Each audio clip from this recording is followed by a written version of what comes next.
Welcome to Nugget 191 with Steve Groman. We are continuing the Scientific American article on mushrooms, fungi to be specific, and how this guy thinks he is going to use fungi to grow plants and all kinds of things, terraform other planets. And if you haven't listened to Nugget 190, I recommend you do that after you watch this one. Continuing on with this article. What oyster mushrooms do really well is break down hydrocarbons and dismantle them and restructure them into fungal carbohydrates, into sugars. Sugars are an absolutely essential nutrient, and of course, for practically all forms of life I know of on this planet. I mean, that is true. These things do break down debris, we'll call it. That's why you see mushrooms growing on fallen trees and rotting trees. They're part of the process to make soil, right? That's exactly right. That's why we found them all over our property, and where the leaves or trees had died, that's their habitat. That's where God created them to be part of that process. Right. So that's why he thinks his fungi can be used to help. And I could follow his logic because he believes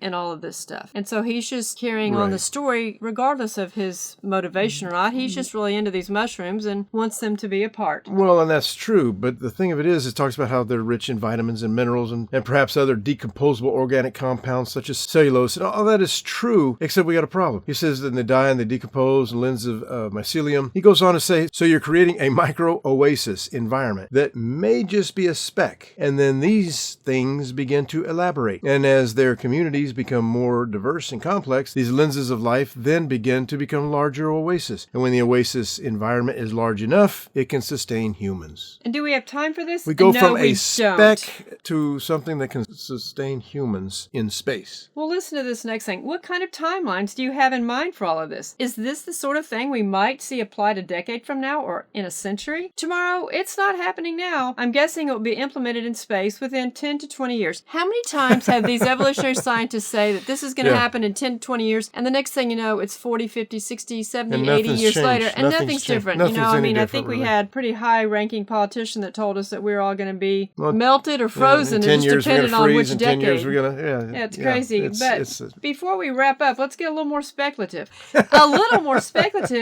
What are some of the more fantastic ways mushrooms might be applied in space? And they go on, they talk about, do you think astronauts are going to have loneliness and depression and PTSD? I think yes. How are you going to help them? Under carefully controlled conditions, our astronauts being able to take psilocybin in space and look at the universe and not feel distant and alone, but feel like they're part of this giant consciousness will give them a better frame of mind, psychologically, emotionally, to work with other astronauts and stay on mission. I feel that isolation, loneliness, and depression are going to be major issues that astronauts face. And so if they look at that beautiful little mushroom and make them happy, I tell you that when Bonnie and I saw the little mushrooms, it made us happy. Yes, it did. Yeah, but seriously? Yeah. Okay.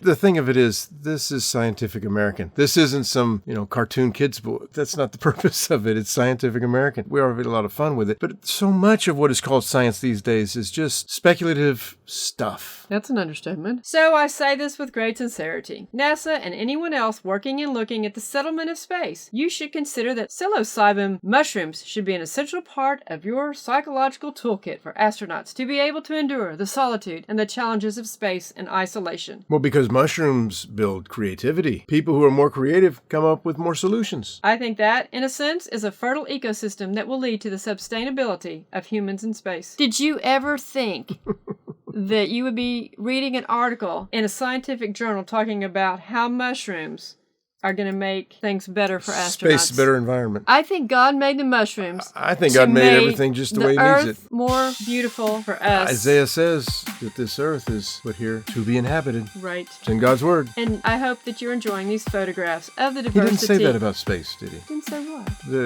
Everything's made to be inhabited. No, he didn't say that, did he? No, he didn't, did he? I imagine that's why evolutionary science is determined to think they're going to go in that direction. Contrary to the Bible. Right, again. and that it reminds me of a verse of going against the knowledge of God. What is that verse, Steve? Yeah, 2 Corinthians 10, verse 5 says, casting down imaginations and every high thing that exalteth itself against the knowledge of God, to bring into captivity every thought to the obedience of Christ. There are a lot of things that are going against the knowledge of God. God says this earth is to be inhabited, not everything else.